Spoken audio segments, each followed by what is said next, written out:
there were cloth napkins, and there was a waitstaff. So it was no more cafeteria style. You literally got menus. And when you would sit down for dinner, there would people come over, they'd ask what you wanted. So this was quite a sort of improvement of just general lifestyle and taking advantage of it. Plus you didn't trip going through the cafeteria line anymore. So this was really nice. You know, she would like joke with the waitstaff. She referred to them by name, I think, most of the time, even though maybe sometimes she didn't call them by the right name. But that was, you know, it was more sort of how she treated them than anything else. And as Glenda reminded me, in Glacier Hills, you know, anybody that's been to these sort of assisted living, you understand, you know, in terms of looking at the actuarial tables, it's really true, the women outlive them. You go there's a lot more women than men. But there was one table in the middle where there was 6, 7, or 8 guys, 8 by themselves. You know, you can imagine it's like leaving the women, just have the guys, a place to eat. And so one night, my mom was walking by, and one of the comments was, "There goes the Democrat." Being Jewish, growing up in New York, moving to Glacier Hills, the biggest cultural shock probably was, it was well-to-do, it was waspy, and it was Republican. But she made the best. You know what I mean? There was always a good argument if you wanted to go that far with anybody. That was all right. Other general impressions of Michigan, and this is a really interesting one, especially, obviously a lot of us have moved out of the city, right? So you don't get this, but you can imagine. She was constantly amazed at the size of the sky. Her apartment sort of looked south and just looked over a lot of like one-story little buildings there, and there was just sort of like trees, grass, sky. That was it. And it was amazing how often she would comment about the size of the sky, as if Michigan was like Montana with big sky, right? Other general comments was the streets had no names. So Glenda and I are looking at her and said, "What the hell are you talking about, streets have no names?" I think it was because sometimes the streets were long, and they didn't like sort of remind you every quarter mile where you were, right? So that was that. And this is the other great one. She no longer had the ability to look out the window and see if people were wearing raincoats and had their umbrellas. She didn't know what to wear. Because you looked out the window, you didn't see anybody, right? So that was it. Okay, so now we're sort of beyond the general impressions. And this is an interesting one about her. Obviously she fractured her hip. They didn't really sort of say it. They didn't think it needed to. They said it. They didn't think it needed to be replaced. She was literally doing physical therapy on a fractured hip for months. It wasn't until the PT, the person who was coming to her apartment, that said, "You're not progressing. Something's wrong." They took a photograph and realized the hip was literally sheared. Right? When they said it, something happened, but then it sheared again.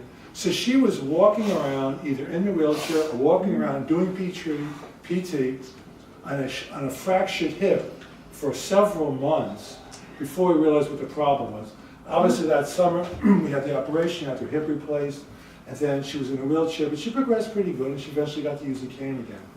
But that pretty much just sort of amazed everybody how much, either her tolerance for pain, she didn't feel, or something was going on we couldn't figure out.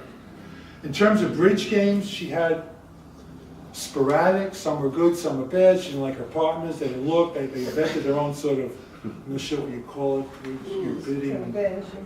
What? Convention. Right. Thank you very much. They had their own conventions or whatever, but bridge. And then Scrabble, the French, in terms of the French, I figured French used the same Latin alphabet that we use. I always thought they could play French and English Scrabble together. But no one really appreciated that. But really, a real kudo to her independence was, she went there as in assisted living. When she was 90, after she got the hip replaced, she actually moved back to independent living. Well, obviously there was a significant savings of money. She basically had an interview with a lot of people, but that was pretty good. But I was wondering about the real motivation for that was, it was this whole notion of this being The renegade did not like sort of rules and regulations. This was extremely apparent from living at the Williams. Obviously, you go out to Glacier Hills, once again, they had their own rules and regulations. In assisted living, you did not get a little bin in the basement to store things. This bin was like 6 by 6, right? She really wanted a bin. She wanted to store stuff, but in assisted living, excuse me, you're not allowed to have one. So the question of what was the real motivator to get into independent living is sort of questionable there. And maybe this whole desire to get the storage in the basement. Yeah. But anyway, she eventually got down. We managed to store some stuff down Yeah. there. By the way, she didn't keep very much in it, you know. No, right. It's just the whole notion of Had having it, right. So a couple of other items here, and this is sort of almost in closing now. This is a funny story. Somebody would come around, one of the nurses' aides would come around 7:30 every night to give her medications, right? She also was an avid Jeopardy watcher. And Jeopardy went from 7 to 8, right? 7:30. 7 to 7. Thank you. 7 to 7. In Michigan, this is the critical piece. In Michigan, it's 7:30 to 8. I'm not sure you guys help me out with the end. But anyway, you go through 2 rounds of Jeopardy, and then at the final 5 minutes, there's a special round with one little question there, right?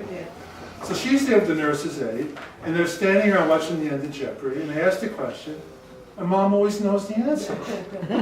What's going on? She's calling Arlene to get the answer. She calls Arlene, gets the answer. And then over there, she knows it, right? I don't know what's on. There were no bets. She could have won there, but she didn't, right? And now this is an interesting health-related story. Occasionally, I would bring over lunch, so Mom and I would have lunch like a Saturday afternoon. And I go down to a deli in Ann Arbor and get like a half a loaf of Jewish rye. I get like a pound of pastrami. We go over there with some pickles and mustard. We make pastrami sandwiches and have it great.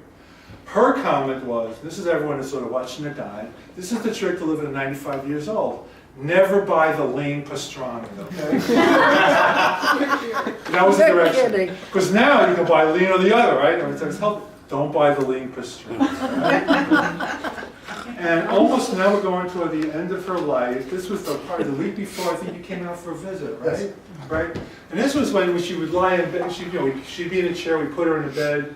She couldn't really organize herself in bed. She'd have to pull her up, and push her onto the pillow. So David's on one side, I'm on the other. We grab the sheets, we pull her up into beds like the nurses. And know what she does? Know what she says to us? You guys are pretty good. You could get a job here. So, as David was saying, the joking goes right to the end. So, with that one, I think that was complimentary. She's supposed to be doing a good job, right? So that was sort of life in Michigan, if you will. And from this point down, I'll turn it over to Glenda, who wants to facilitate and MC the rest. So, thank you very much for coming. Hey guys, that was fabulous. So, and I just want to say that, of course,